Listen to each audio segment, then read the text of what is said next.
Bulletin में सबसे पहले ये ब्रेकिंग न्यूज़ है। कराची के इलाके डिफेंस फेज 2 में कुरंगी रोड पर इमारत में आग से 2 खवातीन जान बहक और 6 अफराद जख्मी हो गए हैं। आग 4 मंजिला इमारत के नीचे दुकानों में लगी। रेस्क्यू अमले ने 2 खवातीन समेत 8 अफराद को इमारत से निकालकर अस्पताल मुंतकिल किया है।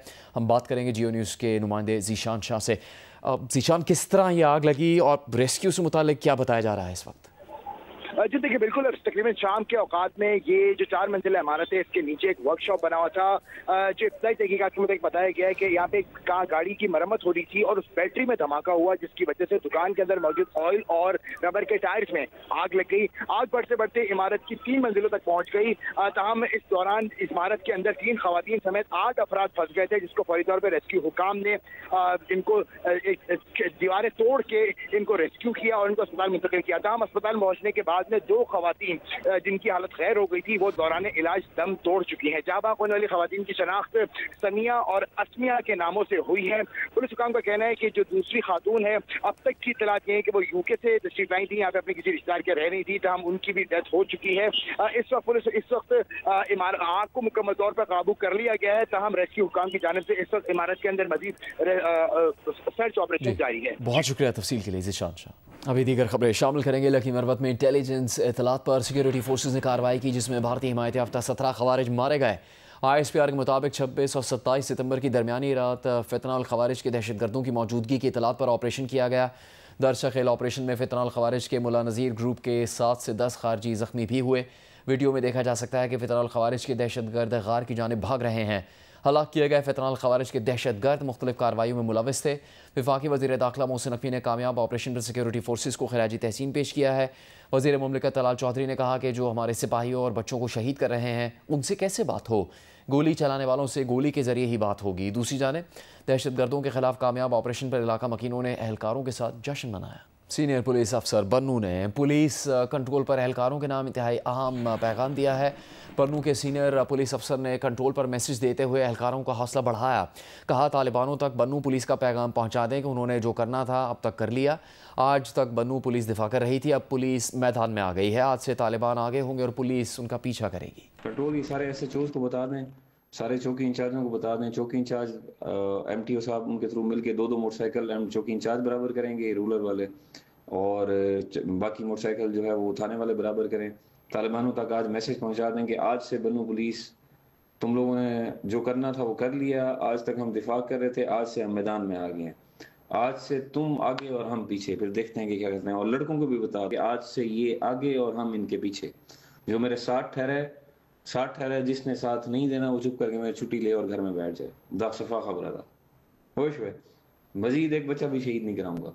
एशिया कप T20 का फाइनल कल पाकिस्तान और भारत के दरमियान खेला जाएगा। कौमी टीम ने मैच की तैयारी के लिए भरपूर प्रैक्टिस की है। कप्तान सलमान अली आगा पर उम्मीद है कि फाइनल में टीम अच्छी कारकर्दगी दिखाएगी। एशिया कप फाइनल, पहली बार पाकिस्तान और भारत एशिया कप के फाइनल में मद्दे मुकाबल होंगे। 14 सितंबर को दोनों टीमों के दरमियान पहले मैच से कबल भारतीय कप्तान सूर्य कुमार यादव ने हैंडशेक न करके बरसों पुरानी रवायत को तोड़ा। यही वजह थी कि दूसरे मैच में मामूल से ज्यादा गर्मा गर्मी देखी गई। पाकिस्तान भारत से 2 मैच तो हार गया, लेकिन उसने अब तक एशिया की हर टीम को शिकस्त दी है। फाइनल में ग्रीन शर्ट्स के अज़ाइम भी अलग हैं और जीत की भूख भी बढ़ चुकी है। भारतीय कप्तान सूर्य कुमार यादव पाकिस्तान और भारत को अब रिवायती हरीफ नहीं मानते। ना जाने उन्होंने ये बयान किस प्रेशर में दिया है। लेकिन वनडे हो या टेस्ट, पाकिस्तान ने भारत से ज्यादा मैचेस जीते हैं। पाकिस्तान और भारत अब तक किसी भी टूर्नामेंट में 5 बार फाइनल में आमने सामने आई हैं। यहाँ भी पाकिस्तान भारत से आगे है। पाकिस्तान ने 3 बार, भारत ने 2 बार पाकिस्तान को फाइनल में शिकस्त दी है।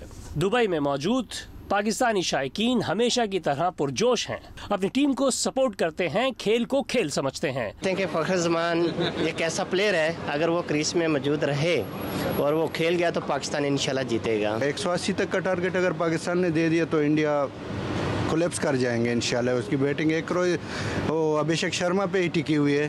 साबज़दा फरहान है, वो कुछ स्कोर करे, उसके बाद फ़खर जमान है, ठीक है, लास्ट में आके शाहीन आफरीदी मैच को बचाएगा, बाकी कुछ नहीं। नामवर वकील और सियासतदान चौधरी एतजाज़ अहसन आज 80वीं सालगिरह मना रहे हैं। उनकी विरासत महज मुकदमात जीतने या इंतखाबात लड़ने तक महदूद नहीं। उनकी विरासत एक मुस्तकिल नज़रिया है जिसका महवर आइन और जमहूरियत है। लाहौर से दुआ मिर्जा की रिपोर्ट देखिए।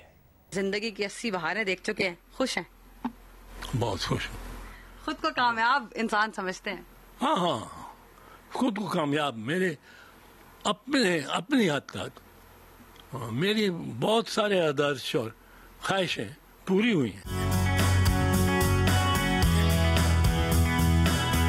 चौधरी एतजाज अहसन को कौम का आईनी ज़मीर कहा जाता है। वो मुल्क के नामवर कानूनदान, काबिल सियासतदान और दानिश्वर के तौर पर जाने जाते हैं। जमहूरियत और कानून की बालादस्ती के लिए उनकी जदोजहद का सफ़र अपनी मिसाल आप है। सियासत के आगाज से ही एतजाज अहसन मजबूत और असूलों पर कायम आवाज़ के तौर पर उभरे। मोहर लगवाई थी पार्लियामेंट ने रनीमीड में और उसको मागना कार्टा कहते हैं, और उसमें ये असूल तय करा लिया था 8 सदियां पहले 1215 में।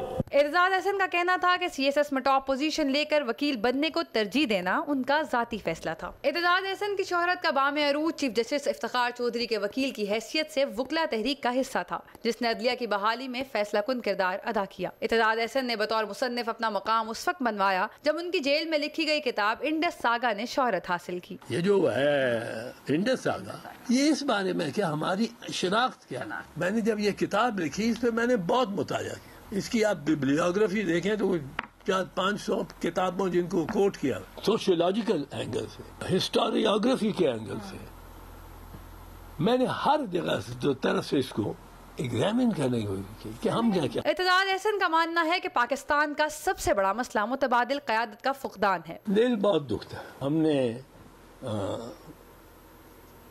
बनाए हुए हैं और ये बड़ा डिलिबरेट है, ऐसे ज़ाब्ते कि मरियम और बिलावल के अलावा कोई लड़ ही ना सके इलेक्शन। तो ये मैं तो इसको खुश आइंद नहीं समझ। एतजाज अहसन की 80वीं सालगिरह सिर्फ एक शख्स की उम्र का ऐलान नहीं बल्कि जमहूरी जद्दोजहद का वो शानदार खुलासा है जिसमें उनकी आवाज़ हमेशा शामिल रहेगी। कैमरामैन मोहम्मद रेहान के साथ दुआ मिर्जा, जियो न्यूज़, लाहौर।